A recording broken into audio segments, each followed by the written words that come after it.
Yeah hi, என் பேர் Sathvika. Hi, என்னோட பேரு கிருத்திகா. ஸோ ஜாயின் பண்ணதுக்கு அப்புறம் கொஞ்சம் கொஞ்சமாக தெரிஞ்சுக்கிட்டு எல்லாமே மெத்தட் ஆக்டிங் எப்படி இருக்கும், வாய்ஸ் எப்படி கொடுக்கணும், டைமிங் எப்படி இருக்கணும், எக்ஸ்பிரஷன்ஸ் எந்த மாதிரி கொடுக்கணும், எந்த அளவுக்கு டிஃப்ரெண்ட்டாக கொடுக்கணும்னு எல்லாரும் கற்றுக்கிட்டு. ஸோ இந்த கோர்ஸ் வரதுக்கு முன்னாடி எனக்கு ஆக்டிங்னா எதுவுமே தெரியாது. இன்ட்ரெஸ்ட் இருந்துச்சு, பட் அவ்வளவா எதுவுமே தெரியாது. வந்த பிறகுதான் இவ்வளோ இருக்கா அப்படின்றது தெரியும். கோர்ஸ் முடியறதுக்கு இல்லவே ஒரு மூவி பண்ணேன் யோகி பாபுவோட. அவங்களே நம்ப முடியல ஆக்சுவலி. அது என்னோட ஃபர்ஸ்ட் மூவி தான்.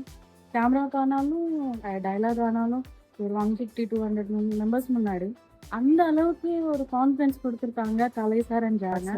So thank you very much for racing I would strongly recommend raging books.